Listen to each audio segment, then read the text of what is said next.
Jamie, dis-moi, l'activité physique c'est bon pour la santé? Parce que moi j'entends plein de choses, je sais pas ce qui est vrai, je sais pas ce qui est faux. Bien sûr Fred, il y a tellement d'idées reçues sur l'activité physique. Allez, parlons-en.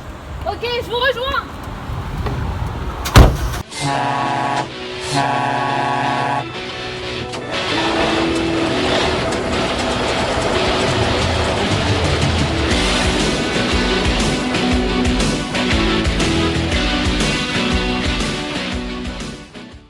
Et Jamie, on m'a toujours dit que l'activité physique était bonne pour la santé, mais moi je comprends pas pourquoi.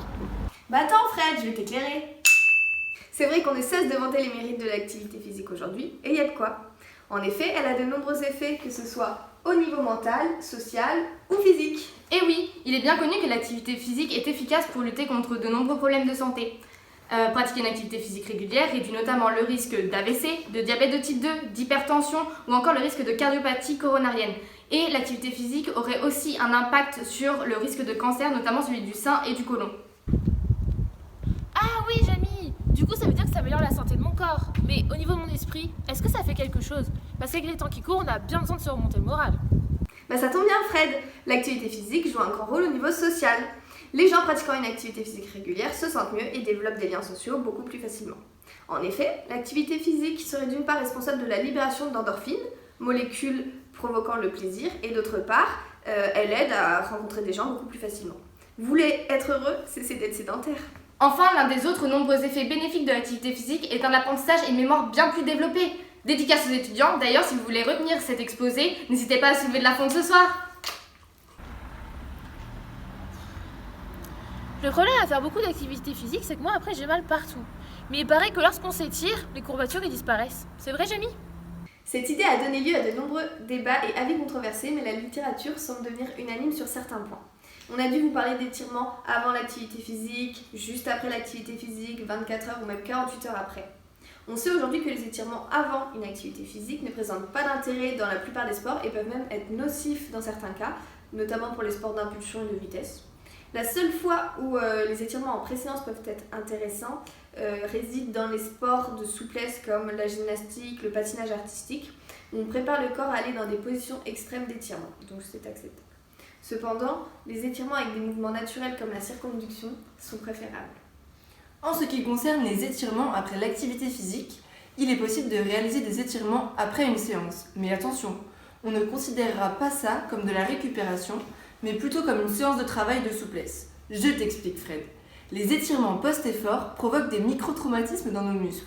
On ne peut donc pas appeler ça de la récupération. Il est d'ailleurs déconseillé de s'étirer lors d'une compétition pendant laquelle on doit faire différents matchs sur plusieurs jours d'affilée.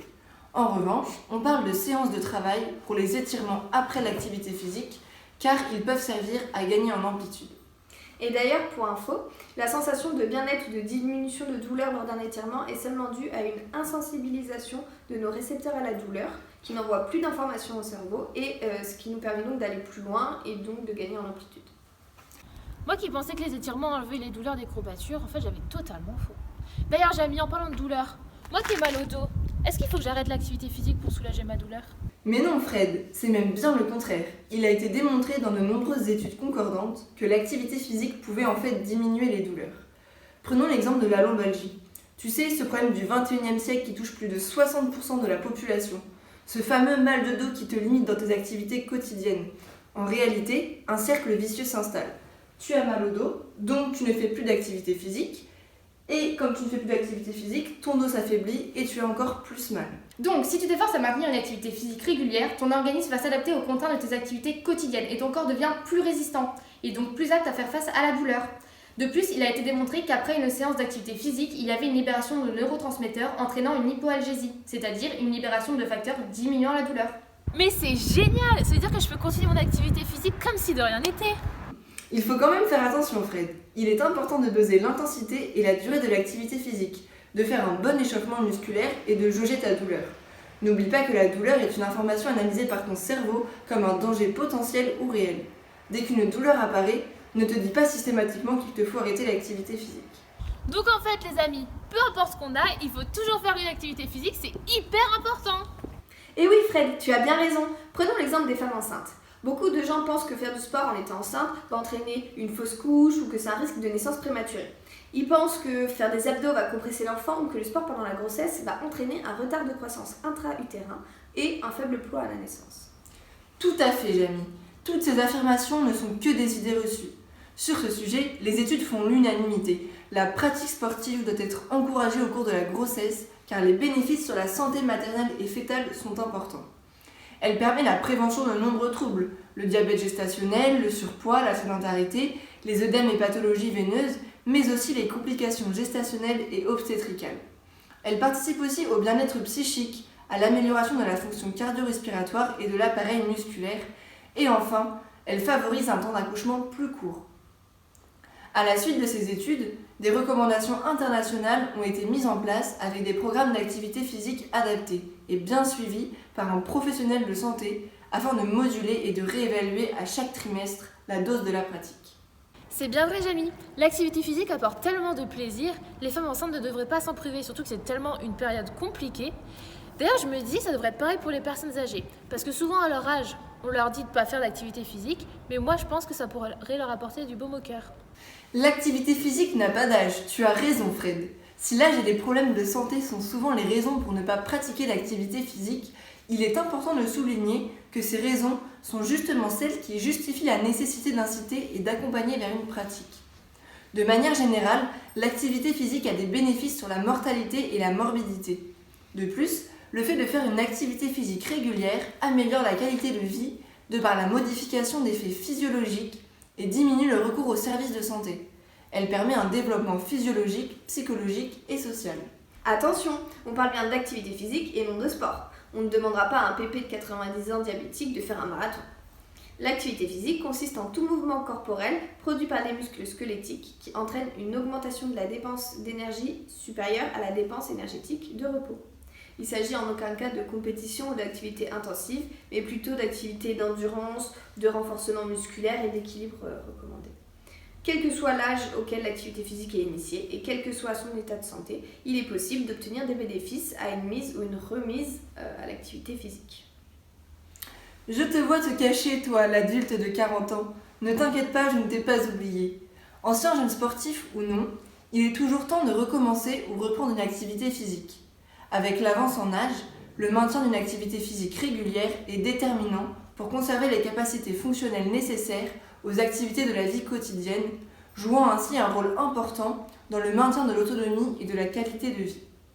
L'activité physique y contribue directement en préservant l'équilibre ainsi qu'en atténuant la progression de la sarcopénie et de l'ostéopénie, deux processus impliqués dans le développement de la fragilité et de la dépendance.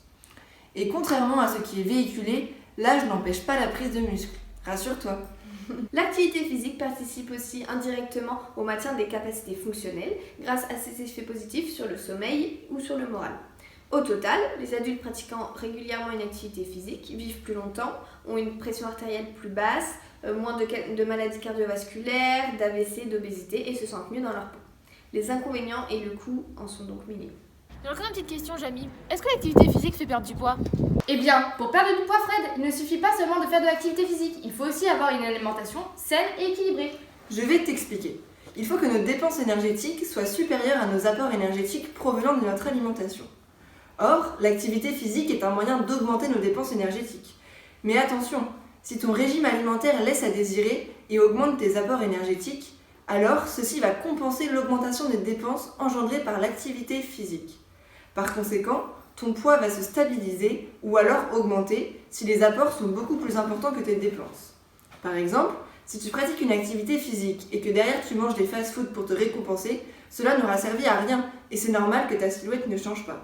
De plus, l'activité physique seule n'engendre pas une perte de poids, mais permet une modification de la composition corporelle en jouant sur le ratio masse musculaire-masse grasse, ce dernier variant en faveur de l'augmentation de la masse musculaire lors de l'activité physique. Une alimentation équilibrée, elle, permet de diminuer la masse grasse du corps, mais aussi la masse musculaire, ce qui peut avoir des conséquences néfastes pour la santé. C'est pourquoi une alimentation équilibrée associée à de l'activité physique permet de contrer l'effet néfaste de la perte de masse musculaire et favoriser la perte de masse grasse. Oui, je vois. Donc l'activité physique seule ne permet pas de maigrir, il faut bien manger à côté. Mais du coup, ça veut dire que si je veux perdre un peu de bidou, il suffit que je mange bien et que je fasse des abdos, c'est ça? Et non Fred, faire des centaines d'abdos ne permet pas de perdre du ventre. En effet, l'activité physique permet de perdre de la masse grasse mais pas de manière spécifique. Lorsque les muscles abdominaux travaillent, ils n'utilisent pas uniquement la graisse accumulée sous la peau du ventre et donc ils ne peuvent pas faire maigrir seulement cette région. En revanche, faire des abdos va permettre de les renforcer et de les tonifier. On ne peut donc pas choisir spécifiquement l'endroit où l'on souhaite perdre de la graisse, ce serait trop beau. En fait, quand on essaie de perdre du poids, l'organisme pousse la graisse là où il estime que c'est nécessaire. Et cela ne correspond pas toujours à nos attentes. Nous ne sommes pas tous égaux là-dessus. Certains perdront en premier de la poitrine, d'autres du ventre ou encore d'autres des cuisses. Ainsi, il n'existe pas de stratégie spécifique pour perdre la graisse du ventre. Il faut donc considérer qu'en faisant de l'activité physique en y associant une bonne alimentation, vous perdrez de la graisse de manière globale. Et rappelle-toi que le corps n'est pas une plaque chauffante qui permet de brûler la graisse de manière ciblée. Ok Jamie, et bon on en a appris des choses aujourd'hui. Ça te dit de mettre ça en pratique et de venir courir avec moi? Allez, on y va!